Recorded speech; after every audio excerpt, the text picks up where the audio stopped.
We don't always experience the things we expect. Sometimes it's the unexpected that stays with us a little longer. A sudden rain, a quiet shelter, and two people standing closer than before, wrapped in a moment they didn't plan, but maybe one they needed. The beach was quieting down. After the golden hues of the sunset faded, they both stood silently, their shoes gathering tiny grains of sand, the waves lapping like a gentle whisper behind them. They were just about to part ways when it began. A sudden downpour, quick and unexpected. She let out a soft laugh. Run! And they did, toward a nearby closed shop with a narrow overhang just big enough for two. Both stood close, brushing raindrops from their sleeves and hair. A bit out of breath, yet smiling.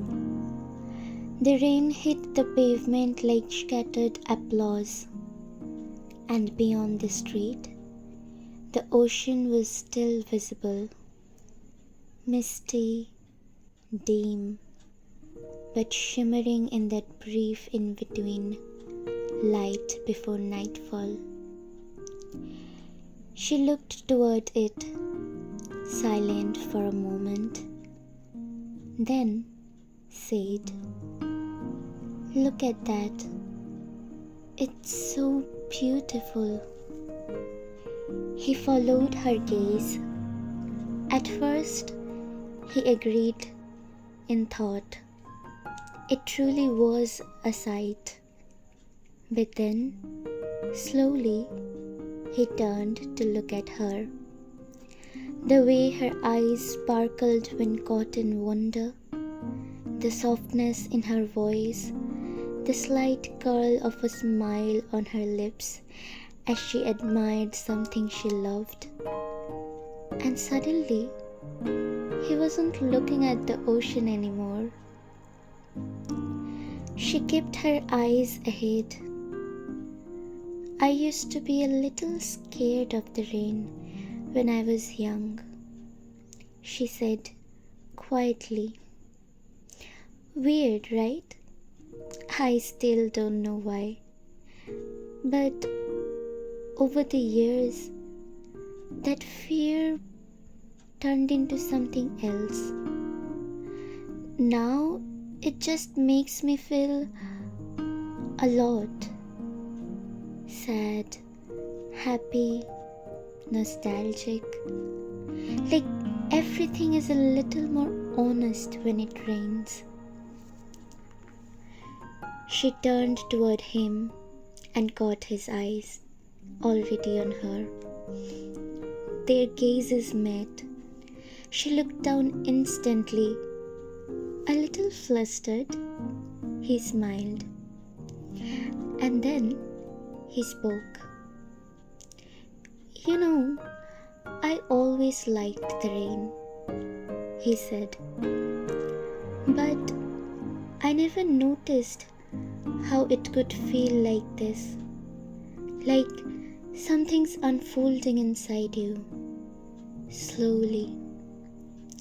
He paused, watching the soft drizzle blur the horizon. "Maybe that's why I ended up here with you today. Maybe that's what rain does. Makes people meet halfway." She looked at him again, but this time didn't look away. And for a while, they stood in silence, just two people under a narrow roof, sharing the same sky and something quietly beautiful in the space between them. As the rain softened around them, so did their silence. In the hush between drops and glances, something gentle settled, like understanding, like a beginning wrapped in warmth. Maybe the rain didn't interrupt the goodbye, but it rewrote it. This was chapter 4, Beneath the Rain. I'll see you in the next one. And if you haven't listened to the previous chapters yet, you can always find them in my channel. See you soon.